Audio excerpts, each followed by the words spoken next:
If My People Bible Reading, Part 89.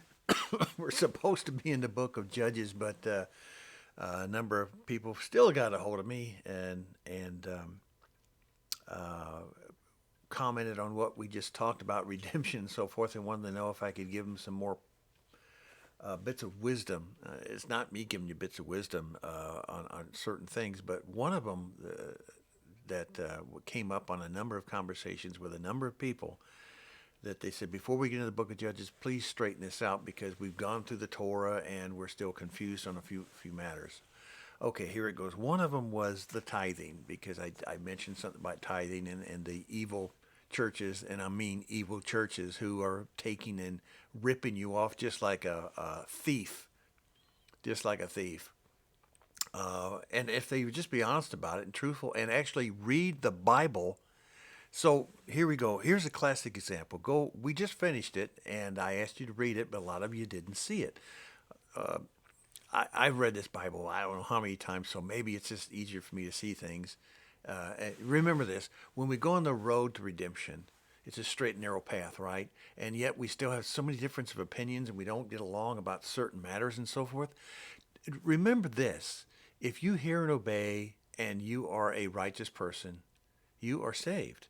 So if someone is 1,000 miles down the road to redemption and they're coming close to the gate, that narrow gate, either through age or the age to come is about to take them in, they're close to that gate. They've walked that line, straight line, for years, and you're 500 miles behind them, even 2 miles behind them. Can you see them? Can you see what they're doing every day? The answer is no, but you're on the same path. So lift up your ruach within you, your spirit within you. Just understand what I'm saying. You're walking down that narrow path. You know right from wrong. You're doing the same thing that other person does, but you don't completely agree. Well, some people just are further down the path because they started off earlier. Bless those who start off as a young man, a young woman, and they grow into hearing and obeying the word without having to go through a bunch of crap through the churches and the synagogues of Satan and the satanic churches. And they tell you, they just feed you a line of something just to keep you. They want your tithing. Now read this to your pastor. Okay, and that's both Orthodox, Judaism, Messianics, Hebrew roots, Christians. Read this to that leader who stands up there. They still do this when you go to people's houses. They won't let you talk much because you can't. You're in my house. You got to do what I say. Okay. So I usually don't say anything. Then they ask me later on, like this, or on the phone, what I think. But they don't want me to say something in front of their congregation because they're scared to death that I'm going to say something to hurt and contradict them. I don't want to hurt and contradict anybody, but I don't want them to lie either. Let's go to Deuteronomy. All right. We're in Deuteronomy chapter 14, and it talks about the things to eat. We did talk about that. I remember that, but I didn't go over the specifics here, and I'm going to read it. Okay, it goes like this. Chapter 14, Deuteronomy, verse 22. Be sure to set aside 1/10 of all your fields that produce each year. Now, what does that mean? It means in the fall tabernacles. Right in the middle of the fall tabernacles is going on now. And if we get away from that Christmas crap and that Easter bunny bloody egg stuff, you would understand this. You would have more time to spend with the appointed times, the appointed feast times. So those, even in the appointed feast times, haven't read this. And yet they supposedly supposed to... Okay. It says this. Be sure to set aside 1/10 of that your fields produce every year. We're not farmers now, so what does that mean? Well, I'm going to explain that. So this means tithing.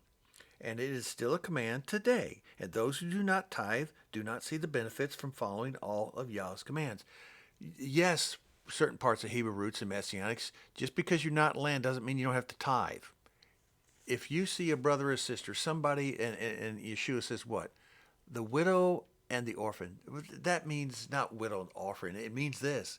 Anybody who doesn't have anything, a widow, backup, support, anything, a adopted person in an orphanage, somebody has no mother, no father, no morals, no values, no nothing being put in them other than what the people off the street is. It takes a village to raise a child. Where did that come from? The pit of hell came up with that statement. So it's in y'all's commands. It's also in Matthew 23:23, Genesis 28:18, Numbers 18:21, Deuteronomy 26:12. Here we go. Next page. Verse 23. Eat the tithe of your grain. That means do something with your own stuff. New wine, new oil, and the firstborn of your herds and the flocks in the presence of Yahweh your Elohim in the place that he will choose as a dwelling for his name, so that you may learn to revere Yahweh your Elohim always. So now take away all this stuff about the farmers, the field, and the corn, the beans, and all this, and put it with your business, what you bring home, your paycheck. It's yours. But set some money aside. Why? Because it's the fall feast time, and you're going to gather with fellow believers, and you're going to have the cash. I don't know how many times we put on tabernacles for other people, and we ended up paying their way. Well, here's a nice place that we can all meet, and it's going to be $5,000 to rent this place on the beach, or this place up in the mountains. And everybody's welcome, so we end up with 15, 20, 25 people who want to go. And there's always 5 or 6 or 7 who never have 15 cents to their name. Oh, they have cell phones and new cars and all kinds of stuff. And they have, they have their internet service with all the channels in it, including the ones they're not supposed to be watching. They're for free, and yet some of them, they pay for that, and they got the money for that, but they don't have time for it. So in their direct violation, Hebrew roots, Messianics, Orthodox Judaism, Christians, you're all in violation right here. And this is a great one because it says that you can spend your own money. You don't have to give it to the church down the street and pay for the debt of the building that keeps expanding. I'm right beside a church right now. This thing is 4 blocks long. It's gigantic. One of the biggest churches I know in this part of the state that I live in. Wow. So then we go to verse 24. But if that place is too distant and you have been blessed by Yahweh your Elohim and cannot carry your tithe because the place where Yahweh will choose to put his name is so far away, then exchange your tithe for silver and take the silver with you and go to the place Yahweh your Elohim will choose. Go to the gathering in the tabernacle times with the places that you gather all over the United States. We're not going to Israel. We're not called to go there. We are gathering wherever we are. And our friends in Cleveland, Tennessee, and dozens and hundreds of other places that they're gathering, you're doing just fine. You're doing the right thing. Thank you. But how many Christians and how many Hebrew roots don't have that? And the ones online and stream and all these other, I can't come there because I don't have any money. Once again, what did you just read about? Save up the time. It's your own money. It's yours. You can't save back 10%? Are you telling me this? It's a classic when I used to teach the class about finances. Are you telling me you're 87 years old, you never had a dime to your life, and every single week and month of your entire life, the money just happened to come in to keep you, where you're 87 years old and still fat from eating way too much food and not exercising? Whose fault is that? Oh, it's my DNA. No, it's not. No, it's not. You can blame it all kinds of things, but some people have health problems, especially in your 80s, but your entire life, you didn't save back any kind of money at all. This is the same thing. Discipline, discipline, discipline. It's right there. And it kind of lets you know it's your money. It does not go to the churches. And you keep reading through it to the end before chapter 15. There it is. So the other question that came up, let's get that out of the way, is Christmas, Easter bunnies, and all this other stuff. So Hanukkah. Do I celebrate Hanukkah by Torah law? First of all, it's not Torah law. It's not in there. And yes, Yeshua was in the temple area on one of the mentions in the New Covenant.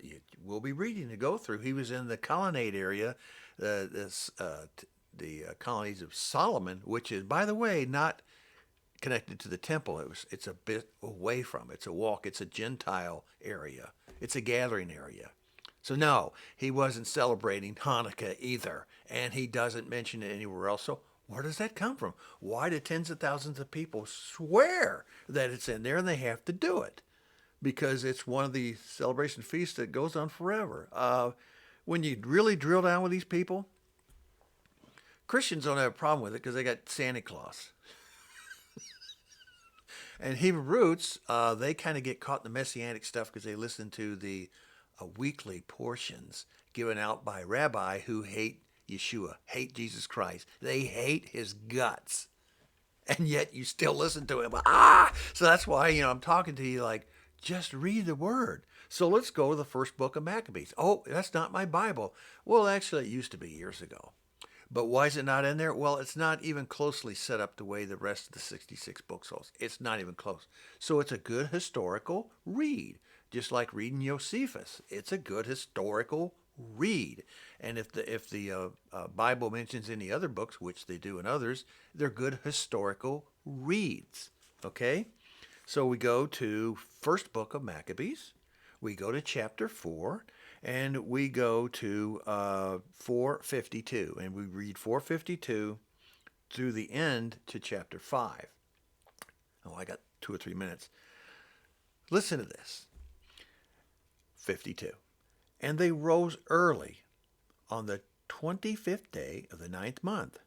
That's the month of Kislev, in the 148th year, and offered sacrifice according to the law. And this is a book that happens to highlight and capitalize the word law as in Torah. Really? It's not in there. But they made it in there and it says, according to the law, upon the new altar of the burnt offering which they made. Well, they had made the altar, but they're also talking about the law. They made it a law. And he said, oh no, talk about the altar. The altar was already there, folks. Read the text. Well, and so many rabbis go after me on this, and others from Messianic roots and Hebrew roots and so forth.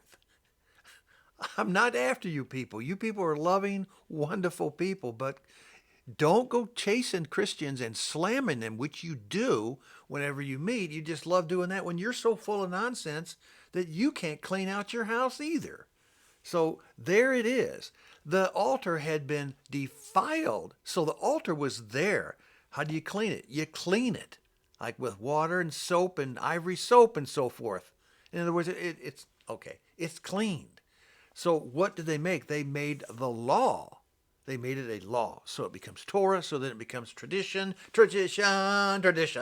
So that creeps in there. And now I want my people who are in Hirubay and Hebrew roots in Messianics to repent and stop doing. And you got to go through that process I just went through. You got to clean your house and get it out, and don't do it. Read the word for what it is written. And at the time on the day, that's 54, the heathen had polluted it. It was rededicated with songs and harps and loops and cymbals. Does that sound familiar? Yoo-hoo! Christmas and Hanukkah all together. We're all happy. We all got a false holiday in the middle of the year during the sun god worship time that matches all the pagans of the world. Woo-hoo! We're all right. Christians have got a bunch of nonsense going on. Hebrew roots is all left, right, and up, down, center. Listen to a bunch of rabbis who hate their son, hate Yeshua. And then we match it with the sun god of Kislev the 25th, sacrificing of all the people who have died by the unknown amounts being slaughtered on an altar table. All right. So then it goes on to, and you can read it yourself. I'm not going to waste any more time with it. It is not biblical. It is not a appointed time. It is not Torah. It is not a feast that you're supposed to be doing. So don't do it. And lighting the candles a certain way and saying things a certain way and pushing things into your face a certain way. I've seen so many of my friends who I love. And I look at them and I don't say anything because I'm thinking, I can't talk to them because they actually think they know more than anyone else. And I can't say anything to somebody who knows like that. So I just sit there and do I participate? No. Do I argue with them? No. Am I arguing now? Yeah. Please don't do that. You're showing, because a true rabbinic knows it's not true. And if you dare copy them and you're wanting to be so much like a Jew that you're copying them and what they're doing, they're going right back at you going, you have no clue what you're talking about. Next time we will start Judges. Okay.